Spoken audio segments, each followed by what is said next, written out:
and welcome back to my podcast.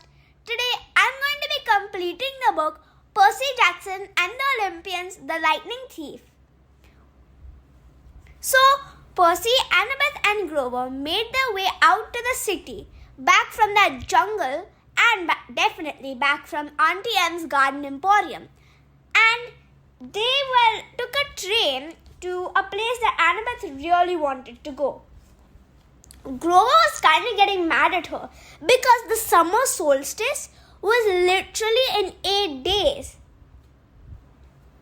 And she wasn't wanting to go to the underworld. But who would want to? They were actually going to a monument. Something like, the Gate Archway. This might surprise you, just like how it surprised Percy, but when Annabeth grows up, she wants to become an architect. And she wants to see some cool monuments in the world, especially in England, like Tower Bridge, London Bridge, Big Ben. Okay, we're getting a little bit off topic, but yeah. And also, she thought that if she had went there, then maybe the gateway to the underworld was there. Obviously, that was just an excuse to go there to take away Grover's mind from getting really mad at her. But there actually was one really good reason to go there as well. Not only was it to make Annabeth happy, but it was really close to the ocean. And, I think I forgot to tell you something. When Percy was offered a quest, then he also had to listen to the prophecy. And the prophecy said that you shall go west and face the god who has stolen. You shall find what was stolen and see it safely return. You shall be betrayed by one who calls you a friend. And you shall fail to save what matters most in the end. So now they were pretty much as west as they could be because the Pacific Ocean literally starts at that point. Well, that's what it was in the book. So they were pretty sure that the entrance to the underground, the world of death basically, would be around here somewhere. And it might even be in the one place where mortals, muggles, witches and wizards will least expect it to be. But neither will most half-bloods except Percy, Annabeth and Grover. So they went to the Gateway Arch and it was a fun story from there. Grover was too scared to go up in the elevator because the Gateway Arch kind of had like an elevator which will take you up to the top because he was kind of scared of heights. So Percy and Annabeth went alone.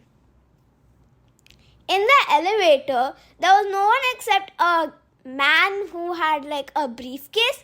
He seemed to be like a businessman, and a fat lady with a Chihuahua who is biting his leash. What dog does that except police-trained sniffer dogs? I don't think they even bite the leash. I think they bite the intruder instead.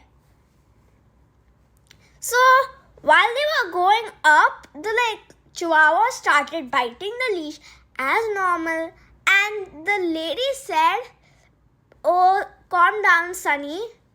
That's right, Sonny. And Percy asked, "Is his name Sonny?" And the lady said, "No." And just after that, they were silent until they reached the top. I know it feels and sounds like it took a long time, but actually, believe it or not, it was really fast. It's just the conversation which might have sounded a little too long. So then, once they reached the top, Annabeth was glaring over the top of the Gateway Arch, and they could barely see Grover. That's how tall it was. Then Annabeth saw something else, which was pretty west. It was, okay, so you know how in Legoland, there's like a mountain, and then on that, the words Legoland are written.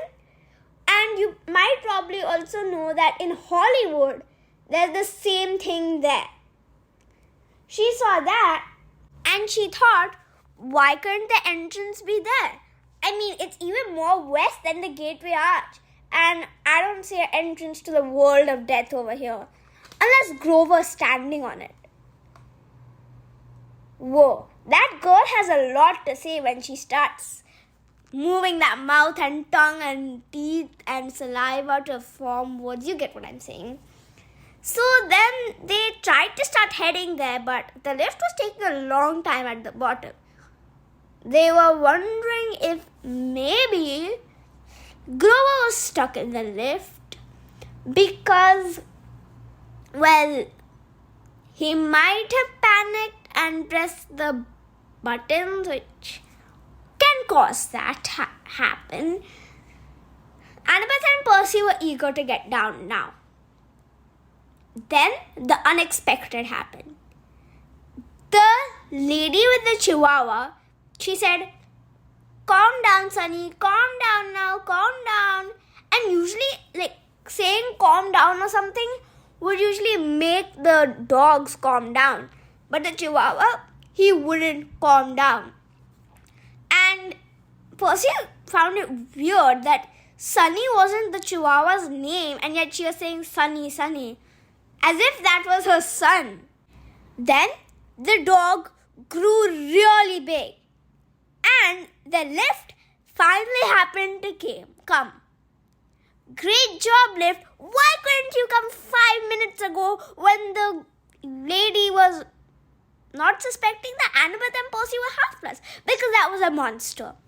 Then the lady also became really big, and they started running after Percy.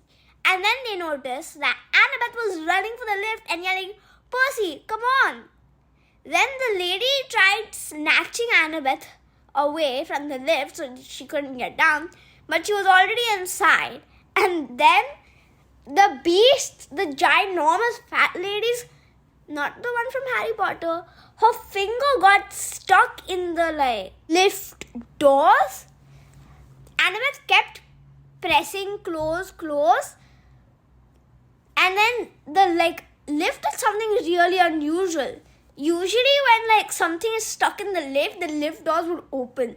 But the lift doors kept squishing the monster's finger until she was forced to take it out.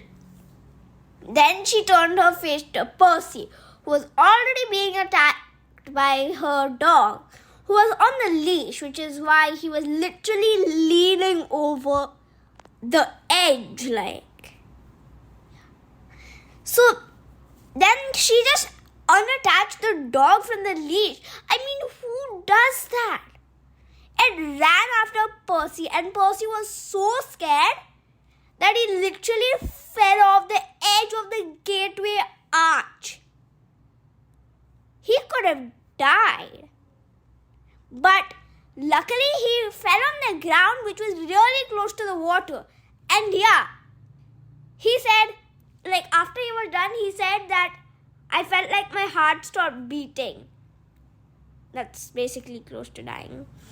But luckily he got in the water really quick, and then all of his wounds healed. Annabeth wasn't even down yet. I mean, how slow can a lift be? Elevator, whatever you want to call it. While Annabeth and Percy were both safely on the ground, Grover came running to them and yelled, "What's wrong? What's wrong? I saw Percy fall down from the gateway archway and Annabeth wasn't anywhere in sight. I thought the monster up there had gotten her. Did you realize that I saw a monster? I didn't until I did. And then Annabeth wasn't there. I was freaking out. Percy was on the ground," and then he had a lot to say, which both of them weren't even listening to. Then, after a while, the cops came. That's right. police in actual police cars. I mean, what else would they be driving? But yeah. And when they saw Percy, they were like, is that Percy Jackson?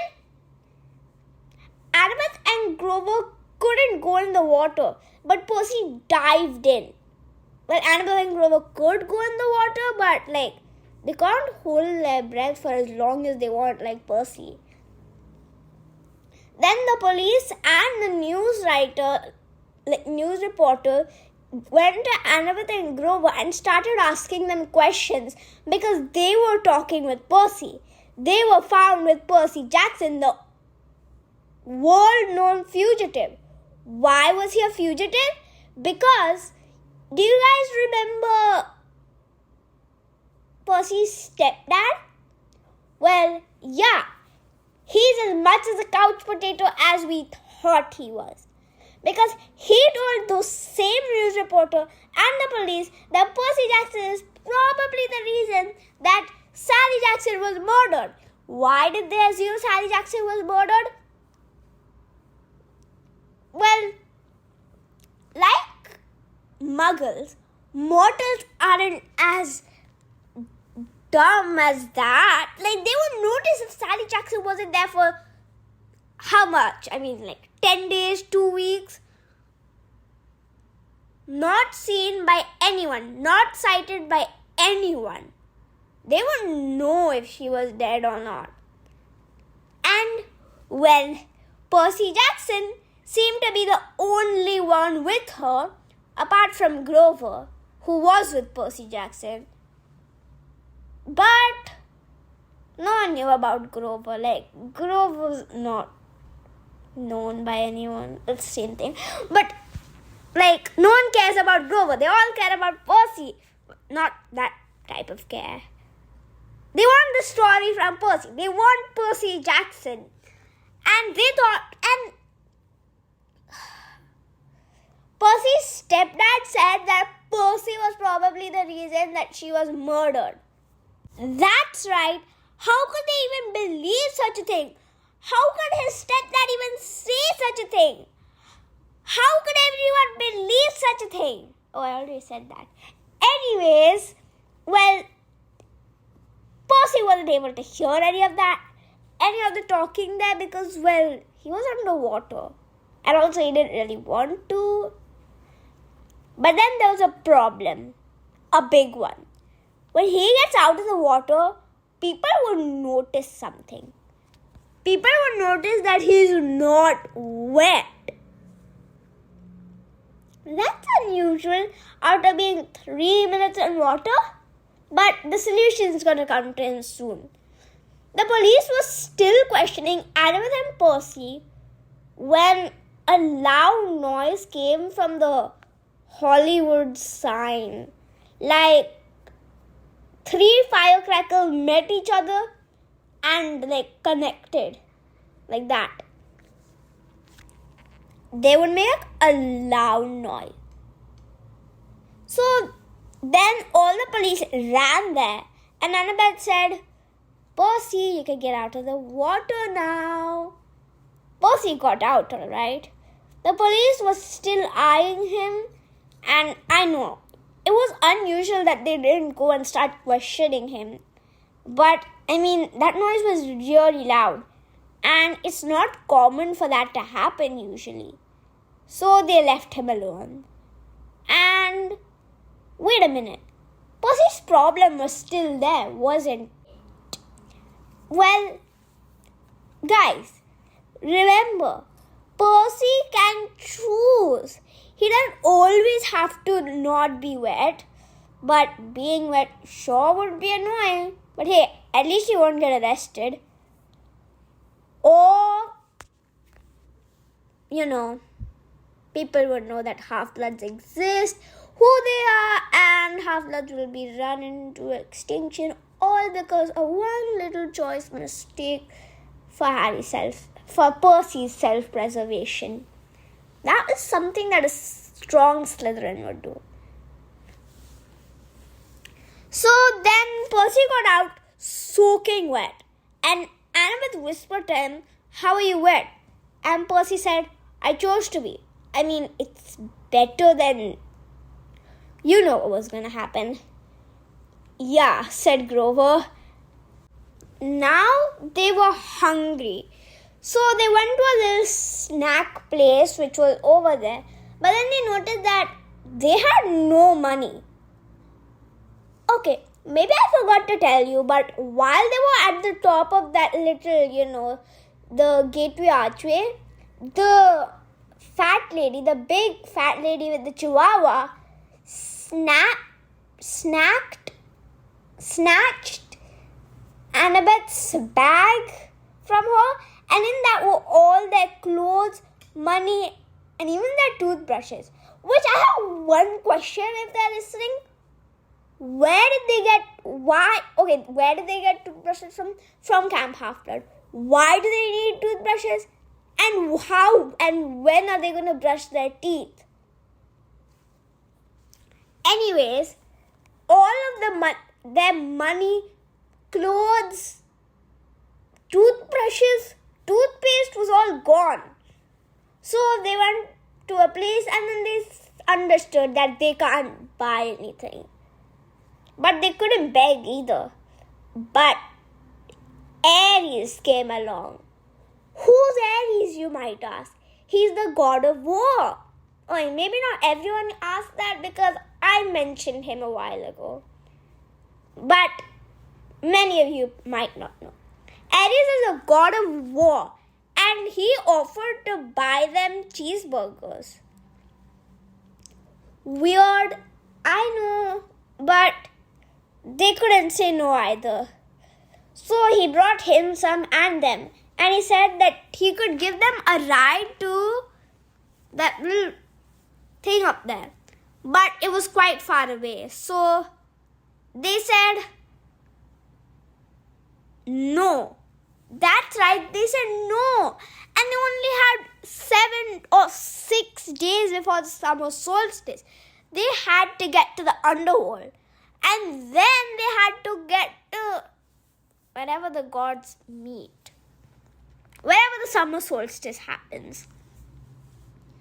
So they had to go quick, but they just missed an opportunity to. But when one path closes down, another one opens up. Well, like a few men who are like people who trap animals. I mean, like, who does that? That is very sad and definitely animal abuse. That should be illegal. Let's turn back to Percy Jackson. So, they had a bunch of animals in cages in their truck, and then they came out to get some food. Percy, Annabeth and Grover knew exactly where they were going. You know why? Because the truck literally had the words Hollywood written on it. I know it's a dumb decision because, no car, no truck with caged animals in it goes to Hollywood. But hey, it was worth a shot. And I'm happy they did that. Because, yes, it was going to Hollywood, but they can't just run behind the truck. They already know the path. But they'd also get told off by somebody for running on the street. So they had to sneak in the truck and go that way. So that's what they did. And once they were finally at the statue... Is there a statue? Okay, I'll say sign.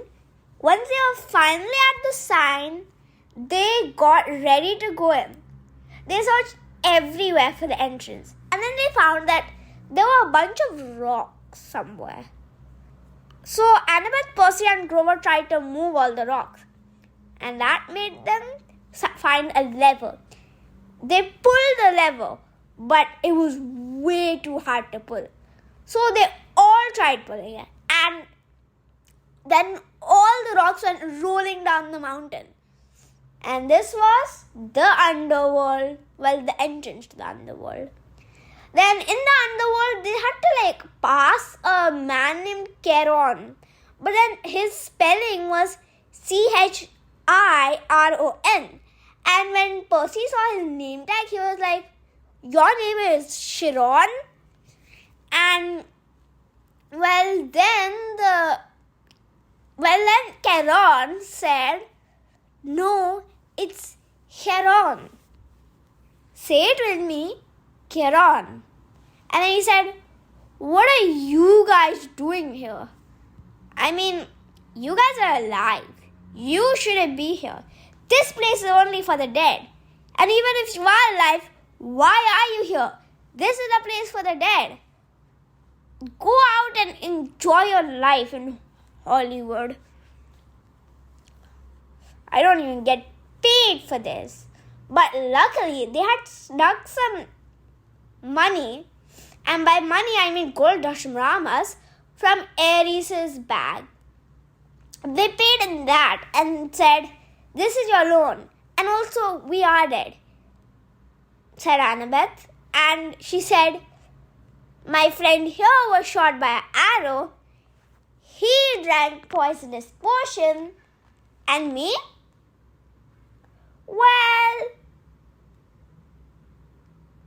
Annabeth thought for quite a while for an idea which would make it look like she's not alive and she's dead.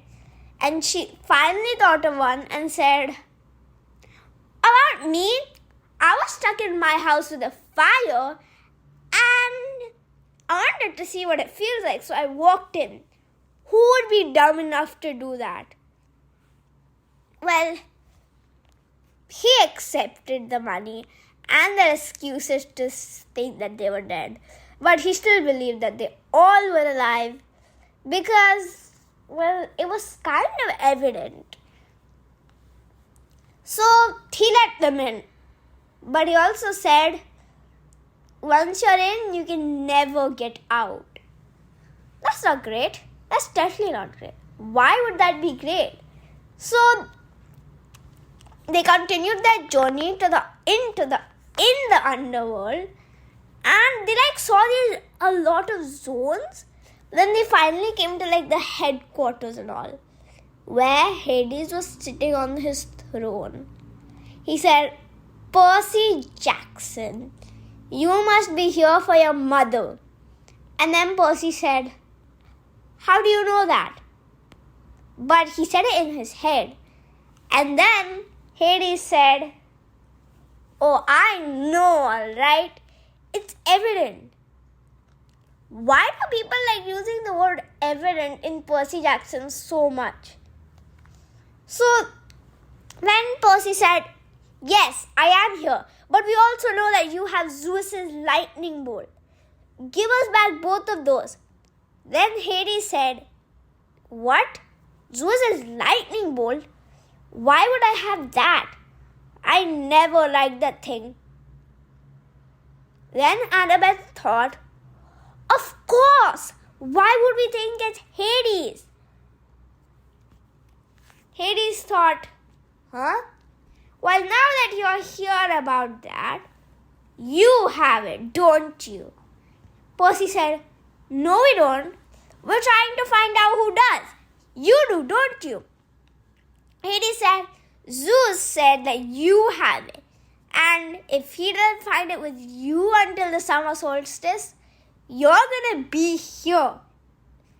So why don't I take the two of your friends, let you go, come back after the summer solstice once you're dead again, and you can also hand me over the lightning bolt right now." Percy said, "What do you mean? I don't even have the lightning bolt." And then he said, "Well, then hand over your backpack. What have you got in there?" Okay, so now you're wondering, wait, Percy had a backpack? Well, then if he did, his toothbrushes, his money, and his clothes wouldn't be lost. Well, everyone thought that Annabeth's bag was it was impossible to get the things out of there. So no one could steal them. But the idea wasn't foolproof. So the bag itself got stolen, but no one got what was in it. But hey, neither did Percy, Annabeth, and Grover. So there was nothing in the backpacks except the lightning bolt. Like, where did that come from? Hades said, the lightning bolt. Perfect. Well, hand over your two friends and you can have your mother back. Percy thought about the prophecy. It said that you will be betrayed by one friend who calls you a friend. But he's not really a friend, or she. But then Annabeth and Grover said, it's okay, Percy, leave us. Go take your mother and save your father's reputation. Percy knew these two definitely wouldn't be the ones. They were the best friends he could ever have. He thought. Then Zeus gave him back his mother. Well, in the backpack, he found a few other things. Like these really cool stones, which I don't remember the name of. But when you throw them on the ground, they break. And then they'll banish them to any one place that they yell the name of once they break. But he only had 3. So that means he would have to leave his mother. But then something happened. Grover and Annabeth, Percy said, can I have a last moment with my friends? Hades said, sure, go ahead. And they made a plan. So here was their plan. Percy would sneak there and take his backpack. By the way, Hades had already put his backpack back in.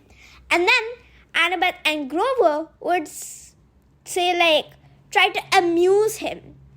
And then Percy would say, well, go ahead, give me my mother, my friends will stay here. And he would hug them goodbye, like they're actually going. But then, obviously, one of them would have to stay. And Annabeth volunteered for it to be her. She said, this was the best quest I've ever had. And I know Athena and Poseidon, don't get along, but we both surely do. And I hope you find another friend who does like me. Grover said, no way. He won't last 2 days with you. I should be the one who goes. I don't really bring much to the team. You bring the wisdom and Percy brings the bravery. It was a tough decision for who left. But then Percy thought of it. He would pull whoever is going with him right at the end. So when Percy gets the lightning bolt, one of his friends, his mother, and he keeps his life. Then one last thing Percy thought was, what place are we going to yell? And then they all yelled at the same time, Camp Half-Blood. So it was decided. Let the heist begin. Percy sneaked over there and in his brain he was thinking who he would take. Obviously not Athena. Like Grover said, she brings the wisdom. But then he couldn't leave Grover either. Because, what's the team without Grover? But then the last choice he had was to leave his mother. And he thought that's what he should do. Because he might not have a mother, but he has a father who completely ignores him. But he doesn't need a mother if he has 2 best friends who are as good as her. Definitely not better though. So then it was decided. Percy sneaked the bag. It wasn't that big, so Hades didn't notice it. Then he hugged his friends goodbye for them, said, give me back my mother. He got his mother back, pulled his friends with him, took out the beads from his bag, and then Hades was like, what are you doing? Your friends are supposed to stay with me. They both took one of the gems, crashed it on the ground, and said, "Camp Half-Blood." And Percy saw the last face that his mother made, and that was not a face with sadness. She was actually smiling as if Percy did the right thing. And then, you won't believe it, the semester was over, obviously.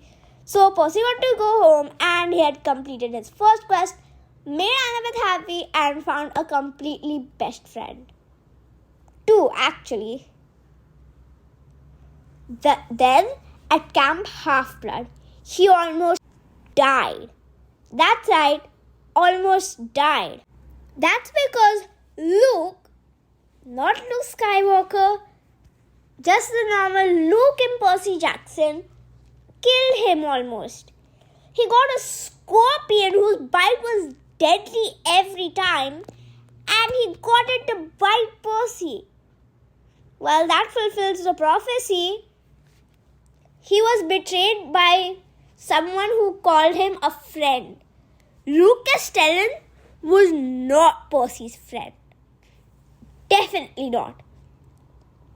But then he fainted slightly when the scorpion bit him, and he was woken up with lavender and honey, his favorite medicine. And obviously, his favorite girl was feeding it to him. Favorite girl, not favorite woman, that would obviously be his mother. Not favorite person, that would not be Annabeth. No. His favorite girl was feeding him. She was his best friend after all. Well, one of his best friends. Grover was standing in the background. Then he leaned to a chair, and yes, the chair did fall down. And no, I'm not talking about what happened in the first podcast that I made on Percy Jackson, but this actually happened again. And clumsy Grover. So then Percy went back home, and he knocked on the door to see Gabe over there with his poker buddies. I don't even know why he came home. But another familiar opened the door. It was his mother. Hades had actually sent her back because he thought that she was way too beautiful to kill. So he sent her back. Well, that's it for my first Percy Jackson book, Percy Jackson and the Olympians, The Lightning Thief. I hope you will also read the Percy Jackson series. And actually, a new Percy Jackson series has come out. And it's named with all of the chapters in Percy Jackson. Like, I accidentally vaporized my maths algebra teacher, which you might remember as the first chapter if you've read the book, or you might relate to it as the first part that I told you in my podcast. So it's a really fun series. I watched the first 2 episodes because only the first 2 episodes have been published by now. I hope you watch it because it's really fun, and it has new actors like Jacob Scabble and many others. Thank you, listeners, for listening to my podcast. I hope you enjoyed, and obviously you must have enjoyed the journey you've had with Percy. Thanks for listening, and bye.